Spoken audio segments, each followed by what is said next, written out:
प्रभुदत्त ब्रह्मचारी जी की वाणी में पढ़ा था।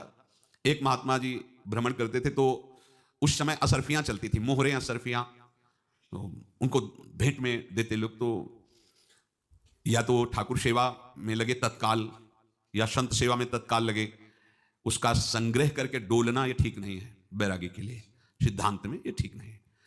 तो जब 2, 4, 6, 8 ऐसे मोहरे हुई, तो उन्होंने विचार किया कि और भ्रमण करके जब काफी मोहरे हो जाएंगी, तो प्रयागराज में जब कुंभ पड़ता है, एक बार पूरे सब अखाड़े के संतों को, अलग अलग संप्रदाय सब संतों को बुलाएंगे और सबको पुआएंगे। अब साधु है तो यही विचार करेगा, और क्या विचार करेगा।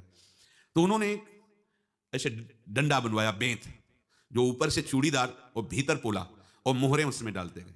और भ्रमण, जहां जहां श्रद्धालु भगत थे सबके यहां जाना और इच्छा रखना कि एक मोहर तो दे दे दक्षिणा में।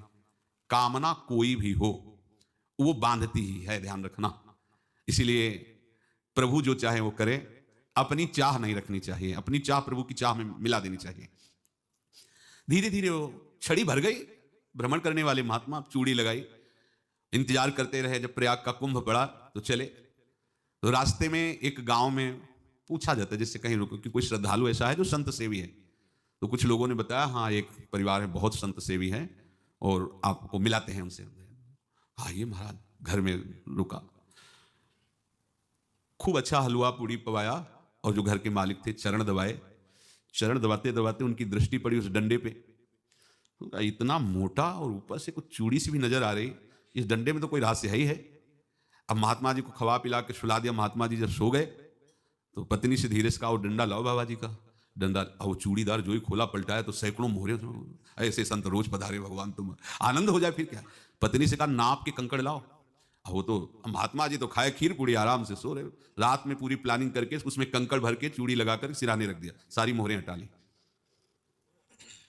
महात्मा जी आराम से छड़ी उठाए तो वजन पक्का। वैसे बड़े लोग चतुर होते हैं, पर ये नहीं जानते कि कर्म कितना भयानक होता है। और उनकी कोई संतान नहीं थी, पर धन में इतना प्रेम उनको था। बहुत सावधान साधु महात्माओं के पास जो अर्थ है, गृहस्थी अगर आता वहीं से है, पर अगर उसको जोर जबरदस्ती या किसी छल कपट से, तो वो उसका विनाश ही करता है। आज तक का प्रमाण है। अब उनको ये भाव पता नहीं होगा, या पता होगा तो लोभ के कारण वो उसको मान नहीं पाए होंगे।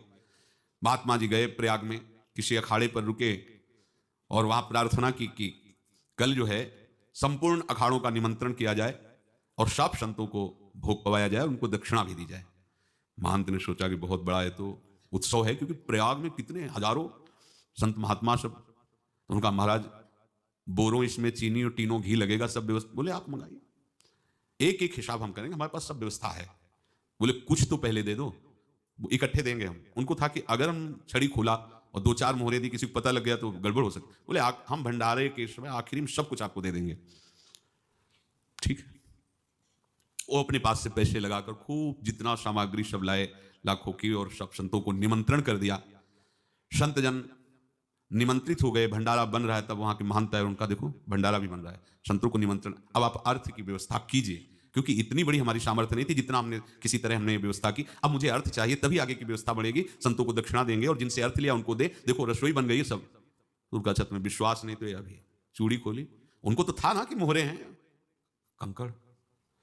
तो जैसे कितना उनको सदमा लगा होगा, हजारों संतों का निमंत्रण, रसोई बन, मतलब संत हो के छल कपट। तो उनका महाराज आपने तो हमारा नाश कर दिया, जो महंत थे। अब बताओ, रसोई बन गई, संत निमंत्रित हो गए, आप ये कंकड़ दिखा रहे हैं हमको। आपने तो हमें बर्बाद कर दिया, हमारी इतनी सामर्थ्य नहीं थी, आप पहले बता देते। संत होकर ऐसा छल कपट। अब वो बोले तो क्या बोले, क्योंकि उनको पता था कि मोहरे हैं इसमें।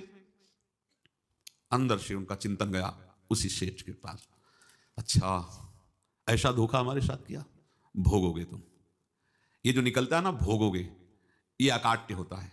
क्योंकि किसी का भी हृदय, मतलब किसी भी जीव जंतु को आप कष्ट दें और उसका हृदय आह भर जाए, तो वो आह वज्र की लेखा तुम्हें भोगना पड़ेगा। वो देखो भीष्म जी को भोगना पड़ रहा है ना। सांप को ऐसे धनुष की नोक से उठाया और बंबूल के कांटों के ऊपर फेंक दिया, कई दिन तक सेदा हुआ, वो आह भर करके मरा। तो आपको 6 महीने बाणों की सैया पर आह किसी की ना लेना जिंदगी में। कोई ऐसा कहा, कोई आह भर करके कह दिया तुम समर्थ हो, हम तो कुछ कर नहीं सकते, और अंदर से दुखी, फिर तुम्हारी सामर्थ्य काम नहीं करेगी, मिट्टी में मिला देगी। फिर